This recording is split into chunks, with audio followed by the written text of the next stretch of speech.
ಭಗವತ್ಪಾದರು ಶುಚೀಂದ್ರಂನಿಂದ ಕನ್ಯಾಕುಮಾರಿಗೆ ಹೋಗುವ ಮಧ್ಯೆ ಒಂದು ಮಂಟೆಕ್ಕಾಡು ಭಗವತಿ ಅಂತ ಒಂದು ದೇವಸ್ಥಾನ ಆ ಊರಿನಲ್ಲೊಂದು ದೇವಿ ದೇವಸ್ಥಾನ. ಅಲ್ಲಿ ಬೆಸ್ತರು ಪೂಜೆ ಮಾಡ್ತಾ ಇದ್ದಾರೆ. ಆದರೆ ಪೂಜೆ ಪದ್ಧತಿ ಪಾಪ ಅವರಿಗೆ ಗೊತ್ತಿಲ್ಲ. ಪ್ರತಿದಿನ ಮೀನು, ಅವರು ಬೆಸ್ತರಲ್ವೇ, ಮೀನು ನೈವೇದ್ಯ ಇನ್ನೊಂದು ಮತ್ತೊಂದು ಮೊದಲೊಂದೆಲ್ಲ ಮಾಡ್ತಾಯಿದ್ರು. ಹಾಗೆಂತ ಊರಿಗೆ ಕ್ಷೇಮ ಇಲ್ಲ.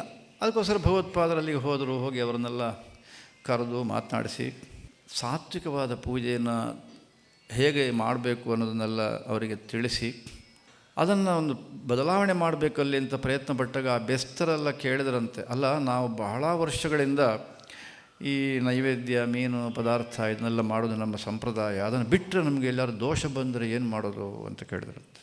ಅದಕ್ಕೆ ಭಗವತ್ಪಾದರು ಅಂದ್ರಂತೆ, ಏನು ನೀವು ಚಿಂತೆ ಮಾಡಬೇಡಿ, ದೋಷ ಬರುವುದಿಲ್ಲ, ಅದಕ್ಕೇನು ಚಿಂತೆ ಮಾಡಬೇಡಿ, ನಿಮಗೆ ಭಯ ಬೇಡ, ಈ ಪದ್ಧತಿಯಲ್ಲಿ ಮಾಡಿ. ಆದರೂ ಅವರಿಗೆ ಅದು ಮನಸ್ಸಿನಲ್ಲಿ ಹಾಗೆ ಉಳ್ಕೊಂಡ್ಬಿಟ್ಟಿತ್ತು. ಮತ್ತೆ ಅದನ್ನೇ ಹೇಳಿದ್ರಂತೆ. ಆಗ ಭಗವತ್ಪಾದರು ಹೇಳಿದ್ರಂತೆ, ಭಗವತ್ಪಾದರು ಯಾವ ರೀತಿಯಲ್ಲಿ ಸಮಾಜದಲ್ಲಿ ಬದಲಾವಣೆ ತಂದಿದ್ದಾರೆ ಅನ್ನೋದಕ್ಕೂ ಕೂಡ ಇದೊಂದು ಅದ್ಭುತವಾದಂಥ ನಿದರ್ಶನ ಇದು.